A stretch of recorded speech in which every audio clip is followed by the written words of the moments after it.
Nice. Physics class ঠিকঠাক মতো না করার ফলাফল দেখছো? আমি নিশ্চিত, আমি 100% নিশ্চিত সে ঠিকঠাক ফিজিক্স ক্লাস করে নাই। আজ ফিজিক্স ক্লাস যদি ঠিকঠাক করতো এই সমস্যাটা তারা হইতো না, আজ এই দিনটা তারা দেখতো না। ফিজিক্স ক্লাস নিশ্চিত করে বলতে পারি তো সে ফিজিক্স ক্লাস মিস করছে।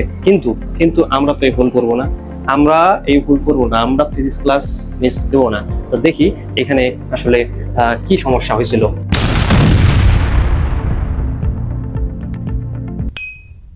আমাদের যে বন্দুকটা ছিল সেটা ছিল 5 কেজি ভরের একটা AK-47 বন্দুক।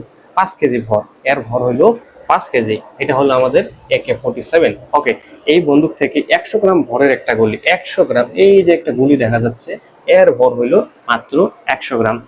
আর 200 মিটার পার সেকেন্ড বেগে এটা নির্গত হয়েছে। তাহলে বন্দুকের পশ্চাৎ বেগ কত? তাহলে বন্দুকটা এটা যদি আমাদের সামনের দিকে যায় তাহলে বন্দুক কিন্তু পিছনের দিকে সরে আসবে। তো সেই বেগটাই চাইছে, সেই পশ্চাৎ বেগ, সেই বন্দুকের পশ্চাৎ বেগটাই আসলে কত আমাদের সেটাই নির্ণয় করতে হবে। তো এবার আমরা একটু দেখি আমাদের কাছে যে ডেটাগুলো আছে সেই ডেটাগুলো আমরা একটু লিখি। গুলিকে ধরে নিচ্ছি 1 গুলির ক্ষেত্রে গুলির জন্য আমরা ভর 1 ধরেই, M1 হচ্ছে 100 গ্রাম।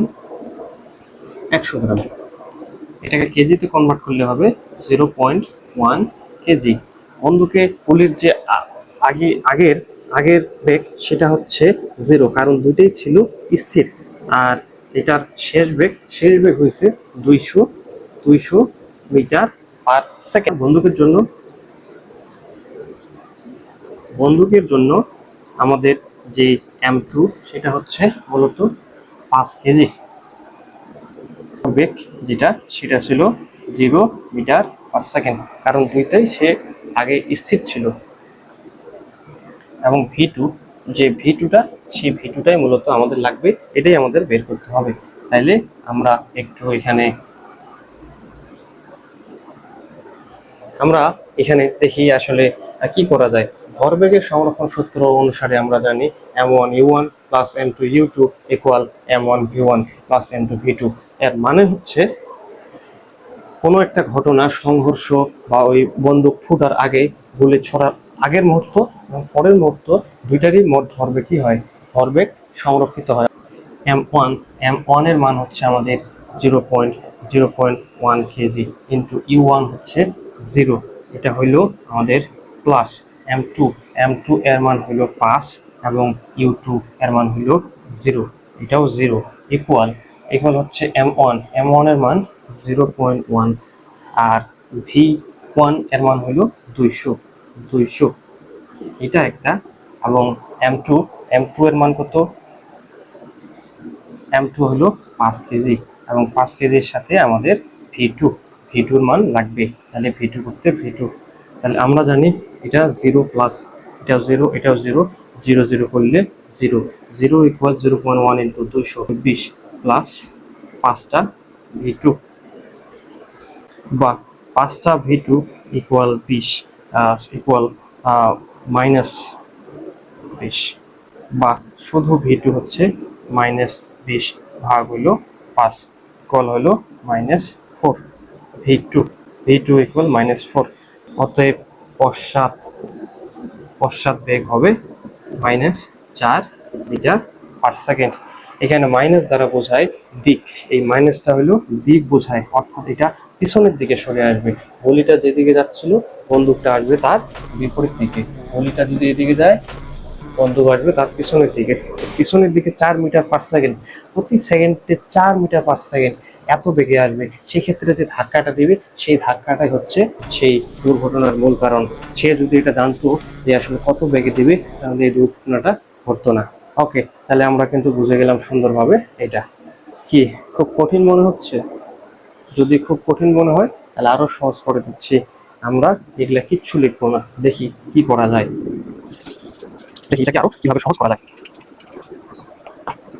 ঘটনা ঘটার আগের মুহূর্তে দুইজনই স্থির, তাহলে সেই ক্ষেত্রে দুইজনকারী আদিবেগ আমরা জানি 0। তাহলে সেই ক্ষেত্রে এইটা যদি আমরা একটু ক্যালকুলেশন করি, আমাদের এটার মান পুরোটাই 0 এবং এটারও মান আসে পুরোটাই 0, সমান হচ্ছে M1V1 প্লাস M2V2। এটা আমরা জানি।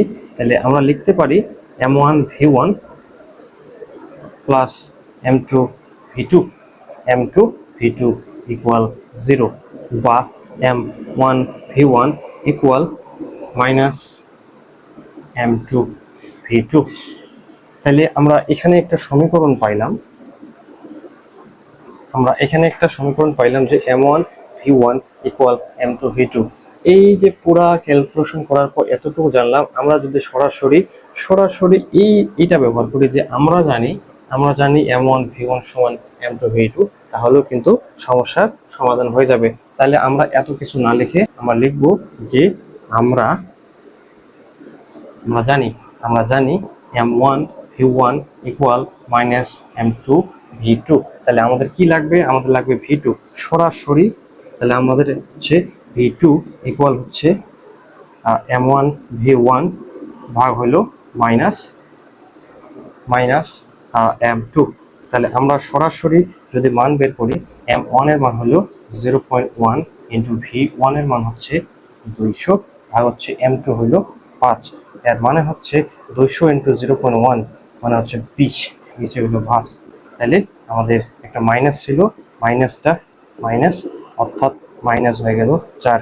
অতএব v2 ইকুয়াল হচ্ছে -4 মিটার পার সেকেন্ড।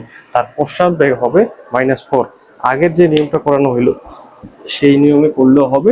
আর কেউ যদি মনে করে যে না আমি আরো শর্টকাটে করব, দ্রুততম সময় করব, তার জন্য এই সূত্র সরাসরি বসালেও হবে। তাহলে যখনই পশ্চাৎ বেগ বলবে তখনই আমরা কি করব? m1 v1 m2 v2 একটা শুধু মাইনাস দেব, তাহলেই আমাদের কিন্তু সমস্যার সমাধান হয়ে যাবে। শুধু এটা বন্দুকের ক্ষেত্রে না, এটা যদি কোনো একটা নৌকার ক্ষেত্রেও হয় তাহলেও সেম ঘটনা। নৌকার ক্ষেত্রে কি হবে? নৌকার ক্ষেত্রেও ওই সেম, আমাদের বলবে পশ্চাৎ বেগ নির্ণয় করো। এক্ষেত্রে এই নৌকার ভর 100 কেজি এবং এখানে মিস্টার আব্দুল ঢুকেছিল। এই মিস্টার আব্দুল কি করছে? এই নৌকা থেকে পাড়ের দিকে লাফ দিছে। সেই পাড়ের দিকে লাফ দিছে মূলত 5 মিটার পার সেকেন্ড বেগে সে লাফ দিছে নৌকা থেকে। এর ফলে কি হবে? নৌকাটা পিছনের দিকে সরে আসবে। বলবে নৌকার পশ্চাৎ বেগ কত? তাহলে ধরি এর ভর হইল 50 কেজি। তাহলে এই ক্ষেত্রে অঙ্কটা সমাধান কি হবে? তাহলে এই ক্ষেত্রে অঙ্কটা সমাধান আমরা কিন্তু করবো কিভাবে? এবার আমরা এই ক্ষেত্রে আমরা ব্যক্তি মিস্টার আব্দুলের জন্য কি হচ্ছে? আমাদের m1 হইল সে 50 কেজি তার ভর এবং তার যে বেগ সেটা হইল 5 মিটার পার সেকেন্ড। আর আমাদের হচ্ছে m2 হইল নৌকার ভর হইল 100 কেজি, যে কোনো একটা মান দিয়ে থাকলো হইল। আর v2 হচ্ছে আমাদের বের করতে হবে। তাহলে আমরা কি পাবো? এখান থেকে সরাসরি যদি মান বসাই দিই, এখানে পাবো 50 ইন্টু v1 হলো 5 আর এখানে হচ্ছে মাইনাস m2 হইলো 100। তাহলে 50 হয় কত? 5 5 25 ভাগ হইলো -100 সমান হচ্ছে